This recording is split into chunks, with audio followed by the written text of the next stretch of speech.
우리는 새로운 도로를 만나고 경험해 보는 것만으로도 우리가 만족하기도 하고 또 경탄하기도 합니다. 답답하게 꼬여 있는 상황을 어떻게 해결할 그런 방도가 하나 반짝 떠오르는 것만으로도 우리는 희열을 느끼기도 합니다. 그런데 오늘 우리 성경에서 접하는 이 새 길, 새로운 살길, 이 내용을 우리는 접하고 있습니다. 이것은 무슨 새로운 도로를 만나거나 어떤 그 갈증을 다소나마 해결할 수 있는 방도를 찾게 된 정도의 내용이 아닙니다. 새로운 생명을 경험하는 일입니다. 큰 병에서 고침을 받는 것보다 또 어떤 재난에서 구조를 받는 것보다 더 중요하고 더 근본적인 것입니다. 이 길은 인간이 하나님 앞으로 나아갈 수 있는 길입니다. 인간 스스로 그 길을 만들 수는 없습니다. 인간이 하나님을 떠났고 멀리 떠나서 스스로 돌아올 능력을 상실한 것이 인간의 실존입니다. 그래서 자연적인 이 인간 사회 속에서 그렇게 만들어진 것이 바로 종교입니다. 인간 스스로가 인간을 구원하는 어떤 길을 찾고 연구한 거죠. 그래서 사실 이 지구상에 있는 모든 종교는 다 인간이 신께 나아가는 방법을 열심히 찾습니다. 그런데 기독교는 그 반대입니다. 기독교가 말하는 복음은 정반대입니다. 하나님이 인간을 찾아오시는 것이죠. 그분이 예수 그리스도입니다. 그래서 하나님께 나아가는 그런 살 길이 예수님으로 인하여 새롭게 열렸다, 이렇게 선언하는 것이죠. 그 길은 무슨 길이고 그 새로운 살 길이 도대체 어떻게 열렸다는 것인가? 그전에는 그러면 하나님께로 나아가는 길은 없었나? 오늘 본문 내용 속에서 보면 우리에게 좀 익숙할 수도 있고 또 낯설 수 있는 그런 단어들이 나열되고 있습니다. 예수의 피, 성소, 휘장, 큰 제사장, 마음의 뿌림, 악한 양심, 물로 씻음, 믿는 도리, 그날이 가까움, 이런 내용들입니다. 이 단어들이, 이 표현들이 다 오늘 본문에 등장하는 단어들입니다. 이 단어들을 이렇게 접하시면서 여러분 머리에 어떤 내용들이 좀 그려지십니까? 그려지실 수도 있고 다 각각 따로따로 노는 그런 단어들처럼 느낄 수도 있습니다. 이런 단어, 이런 표현들이 가리키는 이 기독교 신앙의 세계가 어떤 것인지 우리 함께 들어가 보십시다. 본문 첫 구절에 19절에서 예수의 피를 언급합니다. 예수의 피로 성소에 들어갈 담력을 얻었다라는 겁니다. 여기에 성소라고 되어 있는 것은 단순히 예루살렘 성전이나 회당이나 오늘날의 무슨 교회당이나 성당 같은 그런 건물을 가리키는 것이 아닙니다. 여기 성소는 헬라어 단어로는 하기온이라는 단어를 번역한 것인데요. 이 단어는 거룩하다, 그런 뜻도 있고, 원래 거룩하다라는 단어가 가지고 있는 내면의 뜻은 구별하다라는 것이거든요. 그래서 거룩히 구별하는 것이죠. 그래서 그런 뜻이 있습니다. 그래서 성소라고 하는 것은 세상과 구별된 하나님의 구원, 하나님의 생명을 가리키는 것입니다.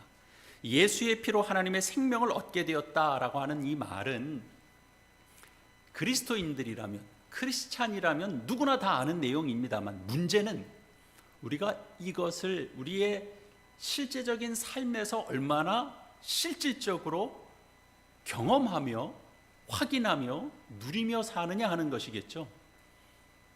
우선 여러분이 어디서 어떤 때에 생명을 경험하는지 한번 생각해 보십시오. 어떤 사람은 병에서 정말 고생하다가 정말 치료를 이제 경험하게 될 때, 그럴 때를 기억하실 것입니다. 난민이 있다면 참 떠도는 그 삶을 살다가 정말 어느 나라에 정말 합법적으로 그렇게 자신이 받아들여지는 그 순간 정말 생명을 경험했다라고 얘기할지 모르겠습니다. 그냥 일상적으로는 우리의 인생살이가 좀 좋아지는 것을 통해서도 우리는 좀 살 것 같다, 숨 쉴 것 같다, 내가 정말 생명을 좀 느끼는 것 같다, 그렇게 말할 수도 있을 것입니다. 그러나 우리의 인생살이가 아무리 좋아져도 그것은 일시적이지 지속적이지 못합니다. 더 근본적으로는 우리가 이 세상에서 경험하는 것들은 사실은 우리의 생명을 세우는 것이라기보다는 사실은 우리가 파괴하며 살 때가 더 많습니다. 우리는 오늘날 이 무한경제 이런 사회, 이런 생활 속에서 우리가 살아남아 있다라고 해서 우리의 영혼이 어떤 안식이나 평화를 얻는 것이 아닙니다. 우리는 우리가 원하는 것을 우리 손에 다 넣어도 우리는 만족하지 못합니다. 성경은 오늘 본문 말씀 이 속에서 예수의 피, 다시 말해서 그의 십자가, 그의 죽음을 힘입어야 한다, 이렇게 말씀하고 있습니다. 20절 말씀에 의하면 예수의 피를 통한 그 길이 새로운 살 길입니다. 새로운 길이고 그것이 살리는 길입니다. 여러분, 표면적으로 우리 한번 생각해 봅시다. 십자가의 죽음, 그것이 생명을 살린 사건입니까? 표면적으로 보면 십자가 사건은 생명을 살린 사건이 아닙니다. 생명이 끊어진 사건입니다.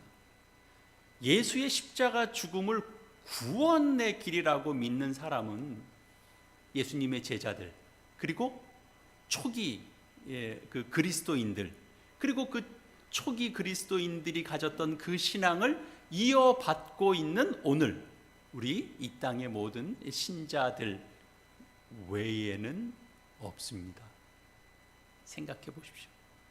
기독교가 예수의 십자가 죽음을 이것이 새로운 살 길이다, 구원 얻는 길이다, 구원의 새로운 길이다, 이렇게 우리가 말하게 되는 이유는 그 십자가의 죽음이라고 하는 이 사건 속에 하나님이 함께 하셨기 때문입니다. 함께 하셨다고 우리는 믿고 있고, 그리고 그 함께 하심이 나타나고 있기 때문입니다. 여러분, 하나님이 함께 하시면 죽음도 생명입니다.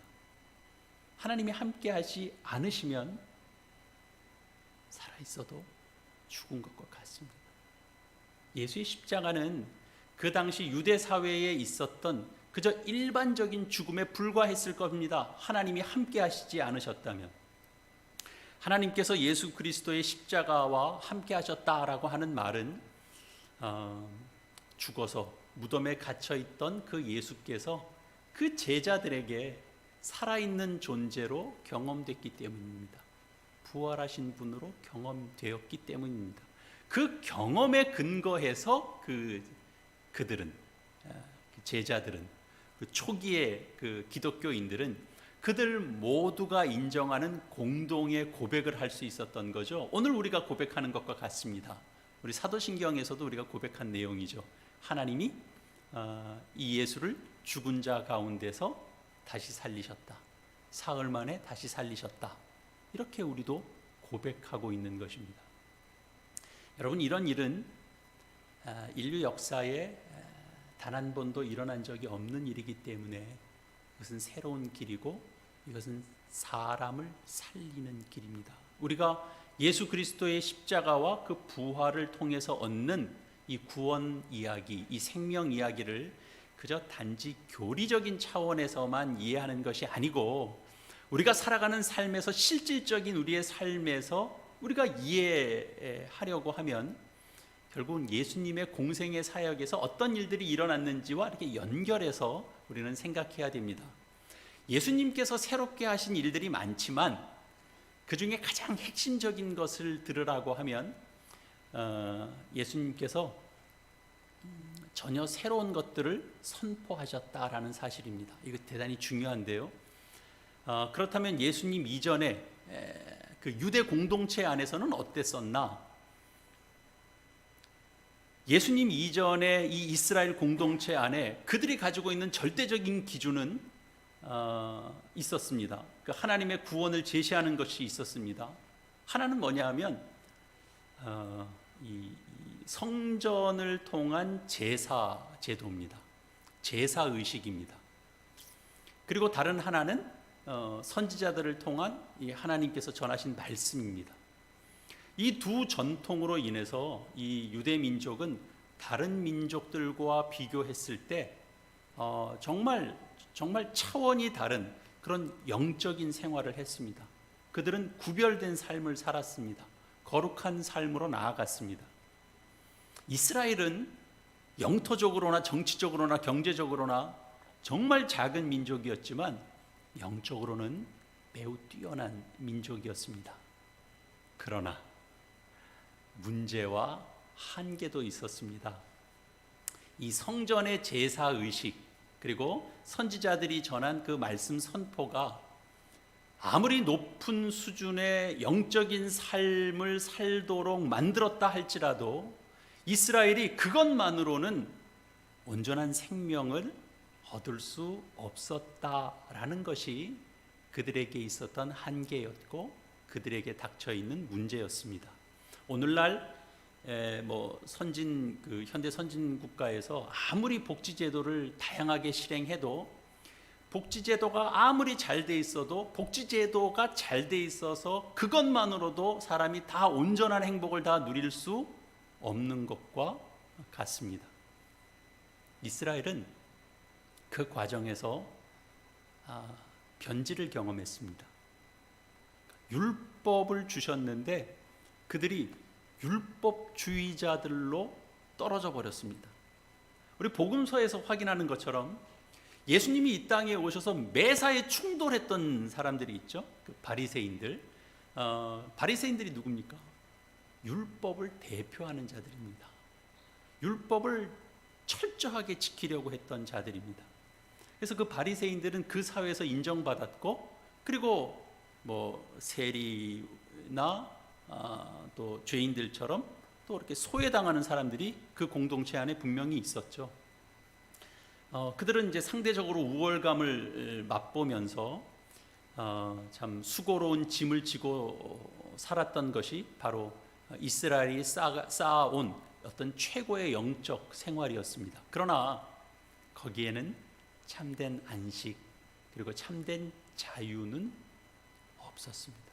그것을 누리지 못했습니다. 예수님께서 이 땅에 오신 이유입니다. 예수님은 이 땅에 오셔서 길을 내기 시작하셨습니다. 어떤 길? 예루살렘 성전 안에서 벌어졌던 그 매매 행위들 그것 다 상을 엎으셨습니다. 이렇게 해서는 안 된다라고 반기를 드셨습니다. 그리고 중요하게 안식일에 병을 고치셨습니다. 예수님은 분명한 안식일이 사람을 위하여 있는 것이지 사람이 안식일을 위하여 있는 것이 아니라고 말씀하셨습니다. 세리와 죄인들을 소외시키지 않으셨습니다. 친구로 대해 주셨습니다. 사람들이 율법을 지킨다라고 하면서 만들어가는 제도가 자꾸 차별을 만들어내고 그리고 또 일상 속에서 갇혀져 있는 그런 여러 가지 어떤 염려 근심들 그런 것들에서 벗어나서 예수님은 온전히 하나님 나라를 지향하셨습니다. 이런 예수님의 태도가 그 유대 지도자들에게는 대단히 불편하게 만들었던 거죠. 그래서 그 결과가 예수님을 십자가로 내몰게 됐습니다. 그러나 예수님의 이 죽음이 예수님께서 이 땅에 오셔서 전하셨던 이 하나님 나라의 메시지, 하나님을 절대적으로 신뢰해야 된다. 그 하나님 안에서만 우리는 진정한 생명을 누릴 수 있다라고 선포하셨던 그 하나님의 나라를 십자가 죽음으로 없애버렸나요? 파멸시켜 버렸나요? 이 인류상에서 사라지게 만들었나요? 그렇지 못했죠. 어떻게 됐습니까? 예수 그리스도가 그 제자들에겐 부활하신 주님으로 경험되고, 그리고 언제나 살아계신 존재로 그 제자들 속에 경험됐습니다. 사라진 것이 아닙니다. 이것이 놀라운 일이죠.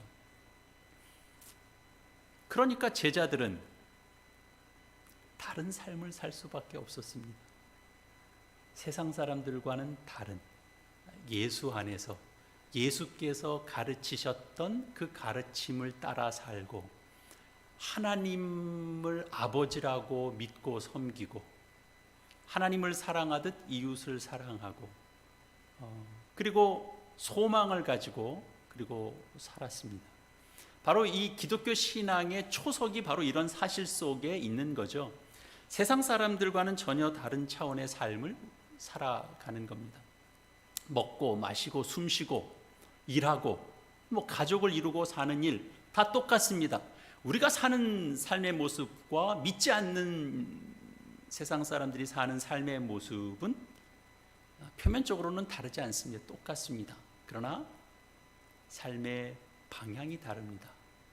그 속에 가치를 담고 있는 것은 분명히 다릅니다. 이 히브리서 기자는 세상 사람들과 다른 방향으로 살아가는 당시 그리스도인들에게 그 중요한 삶의 태도, 꼭 필요한 삶의 태도 세 가지를 제시했는데요. 우리말 성경에는 그 문장의 뉘앙스가 잘 살아나지 못하는 면이 있습니다. 우리 좀 다른 번역본을 참고해 보면 각 구절마다 무엇을 합시다 이런 표현들로 시작되고 있다라고 우리가 기억할 필요가 있습니다. 22절 같은 경우에는 우리 이제 문장 구조가 이제 그렇습니다만 가장 중요한 내용들이 이제 뒤에 서술되어 있죠. 그러니까 우리는 이렇게 기억하시는 게 좋습니다. 22절, 우리 하나님께 가까이 나아가자라는 겁니다. 23절, 우리 굳게 붙잡자라는 겁니다. 우리 확실하게 붙잡자라는 겁니다. 24절, 서로 돌아보자라는 겁니다. 물론 이 세 가지 권면 중에서도 가장 핵심된 내용은 22절 말씀입니다. 함께 읽겠습니다. 우리가 마음의 뿌림을 받아 악한 양심으로부터 벗어나고 몸은 맑은 물로 씻음을 받았으니 참 마음과 온전한 믿음으로 하나님께 나아가자. 여기 있는 이 문장 역시도 좀 정확하게 읽어내려면 참 마음과 온전한 믿음으로 하나님께 나아가자라고 하는 이 표현을 좀 먼저 앞에 염두에 두어야 됩니다. 그러니까 하나님께 가까이 나아가는 것이 강조된 표현입니다. 하나님께 가까이 나아가는 것이 확실히 느껴지지 않는 분들도 적지 않을 것입니다. 하나님께 가까이 나간다는 게 뭔가? 난 잘 못 느끼겠다. 난 잘 안 느껴진다. 이건 인식의 문제가 아닙니다. 여러분, 절대적인 세계에 들어가는 길은 우리가 무슨 설명을 들으면 해결되는 그런 일이 아닙니다. 여러분, 그냥 간단하게 우리 보편적인 법칙을 그저 설명하는 무슨 과학, 어떤 물리학에 속한 내용들도 우리가 그 설명을 들으면 다 이해가 되나요? 그냥 설명하니까 그런가 보다 고개는 끄덕이지만 이렇게 짚구가 있고 배경이 되어 있는 것이 너무 무궁무진하기 때문에 말은 알아듣겠는데 그 세계가 도대체 정확하게 뭔지는 우리 잘 모릅니다. 그걸 이해하는 건 참 어렵습니다. 우리가 지금 코로나19 이 바이러스로 어떤 면에서 보면 이 인류사에 무슨 전쟁이 일어난 것보다도 더 어떤 면에서는 그 막막함을 우리가 경험하면서 지난 3년을 보냈습니다. 바이러스는 왜 일어나는지, 도대체 변이가 그렇게 살아서 자기 마음대로 막 변해. 그리고 그것이 또 이렇게 일정 정도 다 거기에 이렇게 적응이 되고 항체가 생기면 그리고 힘을 잃어버려요. 그전에는 인류사에 대단히 위험한 위험 요소가 되고, 이런 것들을 이렇게 다 어떻게 다 설명을 표현이 잘 안 되죠. 누군가는 쉽게 이해할 수 있어서 고개는 끄덕여지지만 그 내용이 구체적으로 뭔지는 우리에게는 어렵습니다. 그 한 걸음 한 걸음 그 세계 안으로 들어간다라는 것, 그것이 참 어려운 게 그저 간단한 세상 이치도 어렵고 조금 복잡한 거 만나면 우린 더 어려워지는데, 여러분, 하나님 세계를 이해하는 게 오죽하겠습니까? 히브리서 기자는 오늘 본문 22절에서 참 마음과 온전한 믿음이 필요하다 이렇게 말합니다.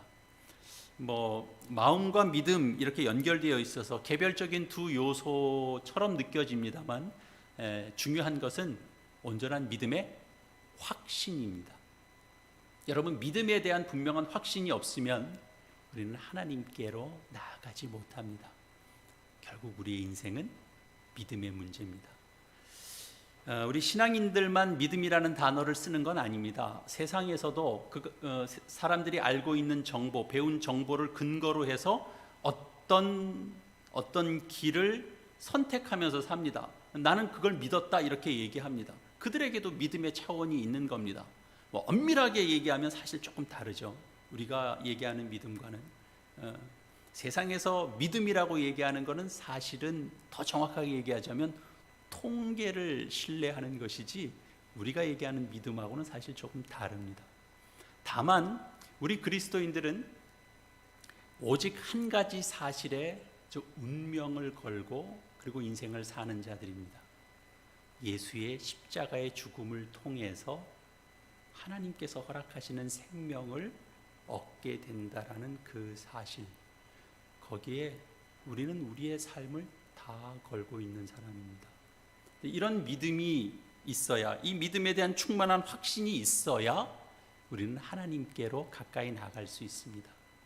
여기 기웃 저기 그 기웃거리는 방식으로는 우리는 하나님께 나아가지 못합니다. 여러분, 오해하지는 마십시오. 세상 일은 다 부질없으니까 교회 일에만 열심히 매달리면 된다, 그런 뜻이 전혀 아닙니다. 그런 강조는 그리고 그런 태도는 그저 사이비 교도들에게서나 나타나는 그런 내용들입니다. 교회는 그렇게 가르치지 않습니다. 일상에 있는 것들 모든 것 다 끊고 피난처 마련하고, 그래서 우리가 다 같이 공동생활하고, 그래서 재림하실 날을 우리는 기다려야 된다, 그렇게 가르치지 않습니다. 우리가 세상 일과 영적인 일이 딱 구별되는 것은 아니지만 우리의 일상에서 최소한 우리의 상식에 맞춰서 선택하고 판단하고 처리하면 됩니다. 내가 무슨 취미 생활을 하면 좋을지 그거 본인이 자기 성향 잘 판단해서 결정하면 됩니다.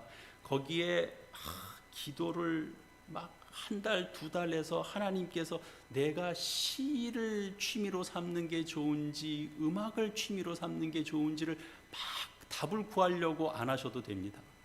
내가 아파트에 살아야 되는지 그냥 일반 주택에 살아야 되는지, 내가 서울의 서편에서 살아야 되는지 이사를 동편으로 가야 되는지, 그래서 잘 판단하셔서 적절한 삶의 형편에 맞춰서, 그리고 직장생활, 학교생활하기 편한 곳으로 잘 선택해서 옮기면 됩니다. 거기에 무슨 하나님께서 분명한 사인을 너무 기대하시지 않으셔도 됩니다. 그런 겁니다. 그런 건 상식에 속한 것이고 그런 차원에서 우리가 처리하면 됩니다. 그러나 죽음 이후에 이어지는 우리의 인생에 관해서, 그 인생 전부를 거는 이런 영혼의 문제에서만큼은 각자 의견에 따를 수가 없습니다. 예수의 피, 그 보혈의 능력, 거기에 담겨져 있는 은혜를 의지해야 됩니다. 그런 믿음으로 충만해져야 되는 거죠. 그런 믿음을 가지고 살았던 사람들은 많았습니다. 우리의 역사 속에 2000년 전 기독교가 시작될 때도 많았고 지금도 많습니다.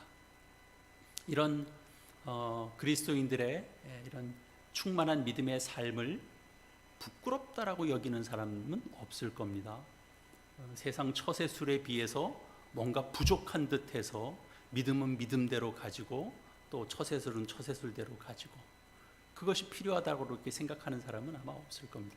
제가 언젠가 저희 믿지 않는 동창 친구로부터 전화를 한번 받은 적이 있어요. 불현듯. 내용은 이런 거예요. 내가 속한 종교계, 제가 이제 목사인 줄 아니까 거기 기독교에도 그 계에서, 그 기독교계에서 좀 이름난, 정확한 표현이, 그 친구가 한 정확한 표현이 그거예요. 이름난, 소문난 퇴마사가 좀 있지 않냐? 이렇게 물어보더라고요. 일단 그 말이 뭔가 처음엔 약간 그랬어요. 근데 좀 정신적인 문제로 어려움을 겪는 지인이 있어서 고민 끝에 저한테 전화를 한 거예요. 그래서 좀 용한 퇴마사가 있으면 좀 소개를 좀 해달라고. 그래서 제가 그 계에는 제가 좀 아는 사람이 잘 없다고 그렇게 얘기했던 적이 있는데, 믿지 않는 사람도 어떤 영적인 문제에 있어서는 어떤 탁월한 것이 또 거기에는 있지 않을까 이런 생각을 하기도 하죠. 그러나 정작 우리에게 있어서는 때때로 우리가 갖는 믿음보다 세상의 처세술이 더 효과가 있는 것 아닐까 이런 생각을 우리는 기웃거릴 수 있게 되죠. 생각해 보면 우리의 믿음과 우리의 확신에 대한 그런 삶의 근거가 없으면 사실은 세상의 처세술이라는 것도 사실 더 근거가 없죠. 우리가 갖고 있는 게 근거가 없는데 여기에 있는 게 근거가 있다라고 생각하는 게 너무 이상한 것 아닙니까? 히브리서 기자는 충만한 확신으로 하나님께 나아가는 출발점을 세례로 짚고 있습니다. 우리가 마음의 뿌림을 받아라고 되어 있는 이 표현은 또 몸은 맑은 물로 씻음을 받았다라고 하는 표현 다 세례 의식을 가리키고요. 그리고 좀 특이한 표현이 있는데 악한 양심으로부터 벗어나고 라는 표현입니다. 악한 양심은 저 사람은 참 양심적이야, 저 사람은 양심적이지 않아, 이런 뜻의 양심은 아닙니다. 히브리서가 말하는 이 악한 양심이라고 되어 있는 것은 자기 인생을 자기 스스로 책임지고 완성해야 된다라고 하는 그런 어떤 강박증에서 오는 두려움입니다. 행복은 내가 성취해야 된다라고 생각할 때 갖는 두려움입니다. 그러나 여기 있는 것처럼 물로 씻음을 받은, 우리가 이제 그리스도로 인도함을 받고 세례받고 살아가는 자들은 그런 두려움에서 벗어납니다. 내가 이루고 내가 성취해야 된다는 두려움에서 벗어납니다. 예수 그리스도의 십자가 안에서 이미 죽고 그리고 그와 함께 부활의 영생의 길을 살고 있기 때문에 세상이 말하는 그런 어떤 행복한 조건을 채울 수 있느냐 없느냐 때문에 두려워하지 않습니다. 믿음에 대한 충만한 확신 가지고 우리는 하나님께로 나아갈 뿐입니다. 이런 삶의 태도 외에 더 의미 있는 삶을, 더 행복한 삶을 우리는 알지 못합니다. 여기 본문 내용 속에 끝으로 마지막 25절에 보면 조금 그 뜬금없어 보이는 표현이 나오는데요. 모이기를 패하는 어떤 사람의 습관이라는 것입니다. 당시에도 모이기를 꺼리는 사람들이 있었던 것 같습니다. 어떤 사람이 나와서 이제 우리 교회에서 모이지 말자라거나 아니면 무슨 여론몰이를 하거나 그랬던 것은 아닐 겁니다. 그냥 그들의 마음과 심정이 어떤 마음이 들기 시작한 겁니다. 신앙생활을 해도 뾰족히 달라지는 것이 없는 것 같고, 신앙생활을 해도 크게 성장하는 것 같지 않아 보일 때, 내가 뭐 때문에 이걸 붙잡고 있나 이런 생각이 들게 되죠. 그러면 차라리 그만두는 것이 낫다라고 생각될 수 있습니다. 그러면 자연스럽게 교회 모임에 나가는 것이 시간적으로 아깝게 느껴지게 되죠. 여러분, 우리 새벽에 민수기 말씀 보고 있습니다. 광야 시절에 고라 자손이 이스라엘 백성들 충동질했죠. 출애굽했는데 우리 광야에서 이 만나 질리지도 않냐, 우리는 애굽에서 종살이는 했어도 거기선 고기를 먹었다, 우리 모세 따라 나왔다가 결국은 가나안 무슨 가나안, 우린 광야에서 다 죽게 생겼다, 우리 그냥 모세를 그냥 제거해버리고 새로운 지도자 세워서 다시 애굽으로 돌아가자라는 거죠. 우리 그만두자. 여기서 광야, 야 여기서 헤매면 우린 더 길이 없어. 우리는 다시 애굽으로 돌아가자. 그런 거죠. 거기서의 에이 여기서 그만두잖아. 오늘날 우리에게 있어서 에이 그만두잖아. 뭐가 다릅니까? 요즘 우리 그냥 흔한 말로 가나안 교인들이 많다 그런 말 종종 하잖아요. 가나안 교인이 뭐 특별한 내용이 아니고 안나가 교인입니다. 가나안 안나가, 안나가 교인입니다. 요즘 젊은 지성인들 가운데서 교회에 나가기를 꺼려하는 경향은 점점 강해집니다. 오늘날 추세가 그렇습니다.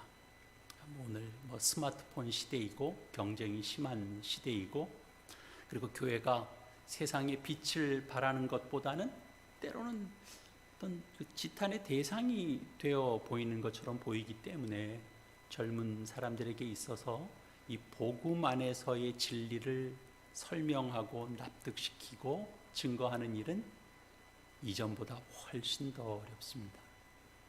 우리의 자녀들도 당장 그런 어려움에 노출되어 있습니다. 히브리서 기자가 함께 모이기를 패하지 말라고 말하는 이유는 하나님께 나아가는 일에 경건의 훈련이 필요하기 때문입니다. 세상에서도 고급한 경지에 이르려면 꾸준한 훈련과 연습이 필요합니다. 근데 절대적인 대상을 향하여 나가는 삶에 경건의 훈련이 필요하지 않을까요? 그렇지 않습니다. 필요합니다. 우리 신약 성경에도 그런 것 자주 강조하셨습니다. 내가 이미 얻었다 함도 아니요 온전히 이루었다 함도 아니라 오직 내가 그리스도 예수께 잡힌 바 된 그것을 잡으려고 달려가노라. 오늘도 여전히 달려가는 겁니다. 내가 붙잡고 있다고 내가 안전하다 그런 것이 아니고, 그렇다고 해서 내가 불안해서 뭔가를 잡을 그런 내용이 아니고, 그 안에 있는 더 깊은 경지를 우리가 깨닫고 느끼기 위해서 오늘도 예수 그리스도께 붙잡힌 바 된 그것을 더 풍성히 누리고자 나는 달려간다라는 겁니다. 이 경건 훈련, 모이기를 패하지 않는 것들, 그래서 이걸 단순히 여러분 1년 12달, 1년에 주일은 52주 예배에 한 번도 빠지지 않아야 된다, 나는 그러지 않는다 라는 식으로는 듣지 마십시오. 여러분 그냥 그게 내용이 되면 그건 예배의 어떤 습관도 그냥 업적 신앙이 될 수 있습니다. 나는 한 번도 빠지지 않아서 그냥 그것만 자랑하라고 하나님께서 우리를 모이는 일에 열심을 내라고 얘기하시는 게 아닙니다. 예배와 그리스도인들의 친교는 우리의 영혼이 깨어있는 일에 대단히 중요합니다. 우리가 지금 현재 어디에 위치해 있는지를 성찰하는 것이 우리의 영혼을 살리는 길입니다.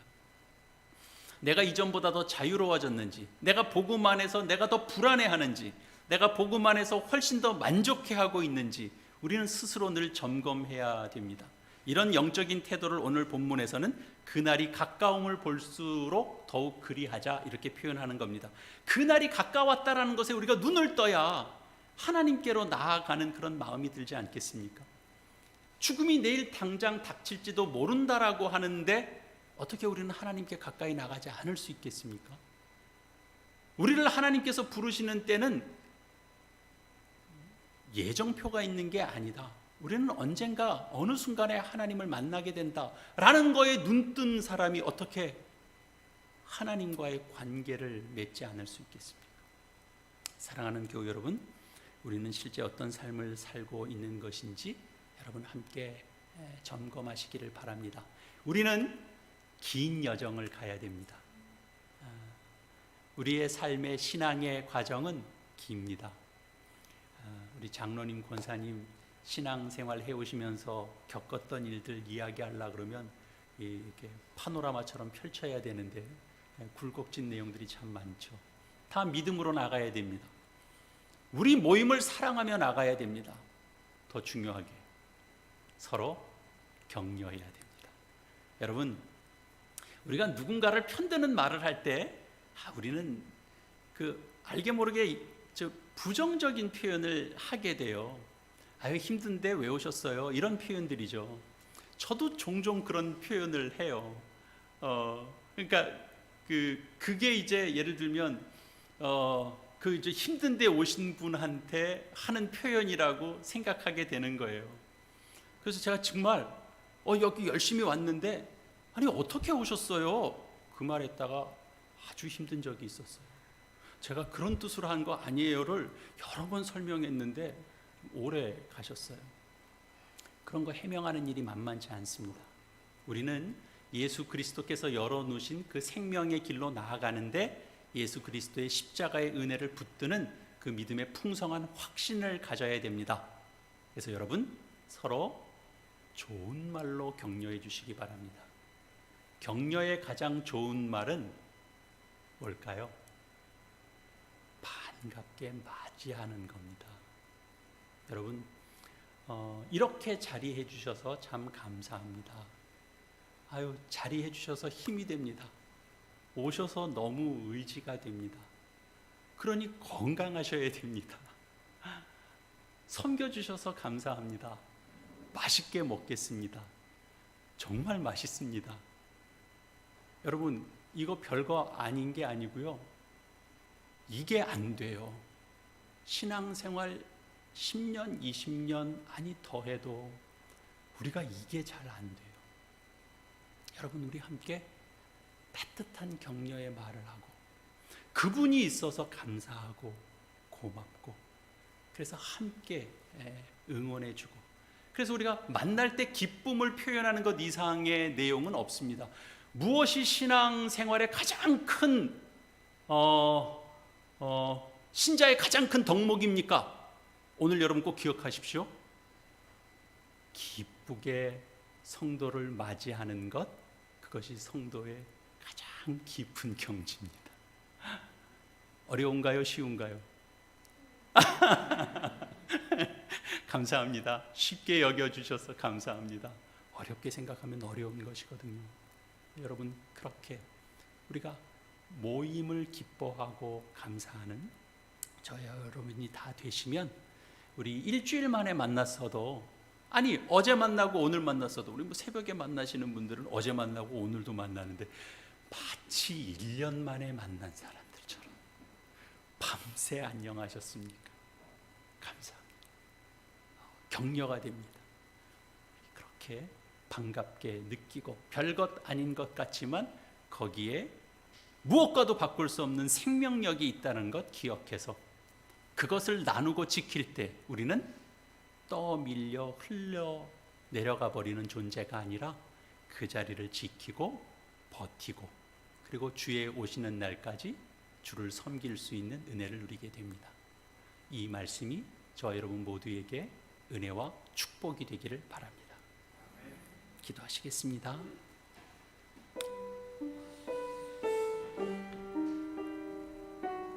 하나님 아버지, 은혜를 감사합니다.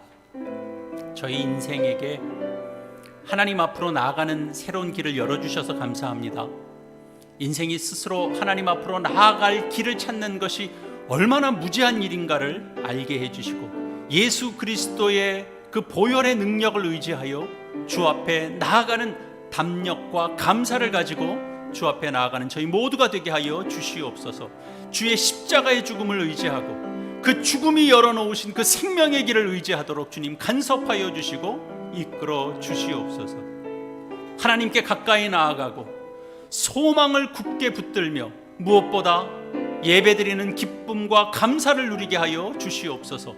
서로를 격려하며 모이기를 즐거워하며 그 복된 것을 누릴 수 있도록 간섭하시되 주의 날이 가까움을 바라볼수록 더욱 그리하는 저희 모두의 그 복된 삶이 되도록 오늘도 저희 각자를 붙들고 인도하여 주시옵소서. 예수님의 이름으로 기도합니다. 아멘.